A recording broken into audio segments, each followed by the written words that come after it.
Hello students, myself Sunita Manda, Assistant Professor, Government Dungar College, Bikaner, in Department of Sociology. अपने video के जो session चल रहे हैं उनमें आज हम देखेंगे बीए पार्ट फर्स्ट के जो पेपर फर्स्ट है जिसकी जो बेसिक कंसेप्ट्स हैं जिनके बारे में हम बात करेंगे उसमें टॉपिक है सोशल ग्रुप या सामाजिक समूह। सामाजिक समूह से हमारा क्या तात्पर्य है, क्यों हमें सामाजिक समूह की स्टडी करनी चाहिए, क्या कारण है कि हम समाज शास्त्र विषय में जो है उसमें समूह की का अध्ययन करते हैं या सामाजिक समूह को एक अध्ययन विषय के अंतर्गत लिया गया है। जैसा कि हम सभी जानते हैं कि व्यक्ति अकेला अपना जीवन यापन नहीं करता है। हम अपने आसपास के जब देखते हैं तो हमें एहसास होता है कि कोई भी व्यक्ति समाज में अकेला नहीं रहता है, वह किसी न किसी समूह या ग्रुप से जुड़ा हुआ रहता है। क्यों एक व्यक्ति किसी समूह से जुड़ता है और क्या उसके कारण और परिणाम हैं, इन्हीं सभी चीज़ों का अध्ययन इस विषय में इस चैप्टर में आज हम करेंगे। इस टॉपिक में हम आज इन सभी बातों को जानेंगे। तो हम देखते हैं, जैसा कि स्क्रीन पे आप सभी को दिखाई दे रहा है, समूह मनुष्य के जीवन में एक महत्वपूर्ण वास्तविकता है। अर्थात कोई भी ऐसा व्यक्ति नहीं है जो बिना समूह के रहता है। समूह हर एक व्यक्ति के लिए या समाज के प्रत्येक सदस्य के लिए एक वास्तविकता है। वह जन्म से लेकर मृत्यु पर्यंत तक न केवल विभिन्न प्रकार के समूहों में रहता है बल्कि निरंतर नए समूह का निर्माण भी करता है। अर्थात यहाँ पर यही कहने का तात्पर्य है कि व्यक्ति न केवल समूह में रहता है बल्कि वह नए समूह का निर्माण भी करता है। अर्थात वह खुद समूह को बनाता है और उनसे अन्य सदस्यों को जोड़ता है और दूसरे सदस्यों के द्वारा बनाए गए समूह में खुद स्वयं भी जुड़ता है। समूह के माध्यम से ही व्यक्ति अपनी विभिन्न प्रकार की आवश्यकताओं की पूर्ति करता है। जैसा कि प्रत्येक व्यक्ति की बहुत सारी आवश्यकताएं होती हैं और वह उन आवश्यकताओं की पूर्ति इन समूहों के माध्यम से एक दूसरे के सहयोग से करता है। समूह से पृथक व्यक्ति के अस्तित्व की साधारणतः हम कल्पना भी नहीं कर सकते हैं, क्योंकि हमने कभी यह सोचना भी काफ़ी मुश्किल और कठिन होगा कि कोई व्यक्ति अकेला अपना जीवन यापन करता है, क्योंकि उसे किसी न किसी समूह से जुड़ना अत्यंत ही आवश्यक होता है। समूह हमें आदिम से आदिम समाजों में और यहाँ तक कि कुछ पशुओं में भी देखने को मिलते हैं और मनोवैज्ञानिकों की मान्यता है कि व्यक्ति की यह एक मूल प्रवृत्ति होती है जिसे हम ग्रेगेरियस इंस्टिक्ट कहते हैं, जिसके कारण व्यक्ति समूह में रहता है। अर्थात यह व्यक्ति की चाहने या इच्छा का कारण नहीं होता है, ये उसकी मूल प्रवृत्ति के अंतर्गत है कि वह किसी न किसी समूह से या अन्य सदस्यों से जुड़ा रहता है।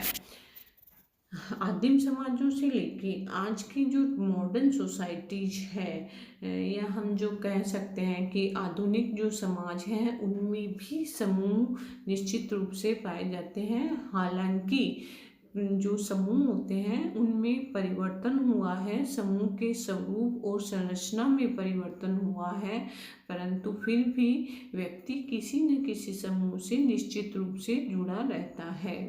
समूह के माध्यम से ही हम एक पीढ़ी के विचारों और अनुभवों को दूसरी जो पीढ़ी होती है उसको हस्तांतरित करते हैं।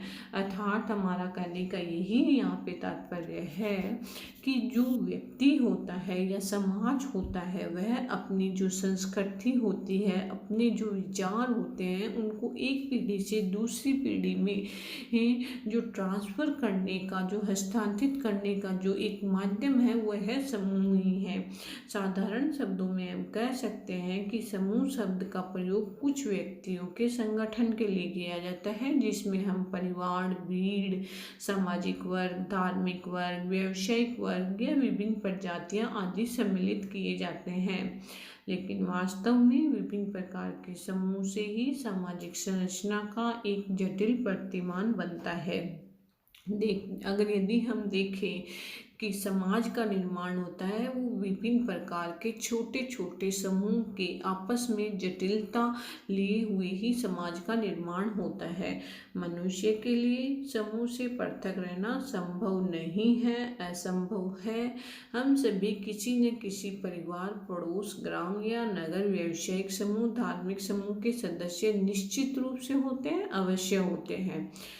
यदि हम देखें कि कुछ उदाहरण जो हमें दिखते हैं या हम पढ़ते हैं या मूवी वगैरह में हम देखते हैं कि कुछ व्यक्ति होते हैं जो अकेले जंगल में किसी कारणवश रह भी जाते हैं, तो ना उनका सोशल डेवलपमेंट होता है, ना ही वह समाज को, और मतलब उनमें उनके बायोलॉजिकली डेवलपमेंट के साथ साथ जो सामाजिक डेवलपमेंट होता है वो भी अवरुद्ध हो जाता है। अतः व्यक्ति को समूह की निश्चित रूप से आवश्यकता होती है। जैविक के आधार पर हम विभिन्न आयु समूह तथा लिंग के आधार पर पुरुष या स्त्री समूह के सदस्य तो होते ही हैं। इसी प्रकार यदि हम डॉक्टर, अध्यापक, इंजीनियर, व्यापारी, मजदूर, साहित्यकार अथवा कलाकार, जो भी हम अपना पेशा अपनाते हैं, उसके भी एक निश्चित रूप से सदस्य के रूप में हम जाने जाते हैं। प्रत्येक समाज में अगिनत समूह पाए जाते हैं, मतलब समूह होते हैं वो समाज में छोटे छोटे बहुत सारे समूह पाए जाते हैं। हम नहीं कहते कि किसी समाज में एक समूह होता है या एक समूह ही कार्य, बहुत सारे छोटे छोटे समूह होते हैं। हम ये जरूर कह सकते हैं कि सभ्यता की दृष्टि से कम विकसित समाजों में समूह की जो संख्या थी, जो आदिम समाज थी, जो परंपरागत जो हमारी सोसाइटी थी, उनमें समूह की जो संख्या थी वो कम थी। लेकिन जैसे जैसे डेवलपमेंट होता गया, मॉडर्न सोसाइटी, आधुनिक समाज जो हैं वो डेवलप होते गए, तो उसके साथ साथ समाजों में आज के जो समाज है उनमें समूह की संख्या भी बढ़ती जा रही है। सामाजिकता के विभिन्न अंशों में पाए जाने के कारण ही कुछ व्यक्तियों का संबंध कम समूह के साथ तथा कुछ का अधिक समूह के साथ होता है। हाँ, यहाँ पर हमें यह जरूर देखने को मिलता है कि जो कुछ व्यक्ति होते हैं जो बहुत अधिक समूहों से जुड़े होते हैं, जबकि कुछ व्यक्ति होते हैं वो बहुत कम समूह से जुड़े होते हैं। यह व्यक्ति के ऊपर निर्भर करता है, उसके खुद के सोशल डेवलपमेंट और सोशलाइजेशन पर डिपेंड करता है, उसकी सामाजिकरण, उसकी सामाजिकता पर निर्भर करता है कि वह किस प्रकार के समूह से जुड़ेगा, कितने समूह से जुड़ेगा, यह स्वयं व्यक्ति पर निर्भर करता है। कुछ लोग होते हैं वो अन्य की अपेक्षा समूह में रहकर ही विभिन्न प्रकार के भौतिक तथा सामाजिक पर्यावरणों के साथ सफल समायोजन कर पाते हैं। समूह में ही उनके सीखने की क्षमता का पूर्ण विकास होता है। सामाजिक जीवन के द्वारा ही व्यक्ति अपने पूर्वजों के संचित एवं परीक्षित अनुभव प्राप्त करता है, क्योंकि जब तक हमें किसी अपने बड़े बुजुर्गों से, उनके अनुभवों से यदि हम नहीं सीखेंगे तो उन्हीं कार्यों को करने और सीखने में हमें अधिक मेहनत और समय दोनों लग जाएगा, जबकि वही कार्य हमारे पूर्वजों के द्वारा किए हुए होते हैं तो हमारे लिए करना आसान रहता है।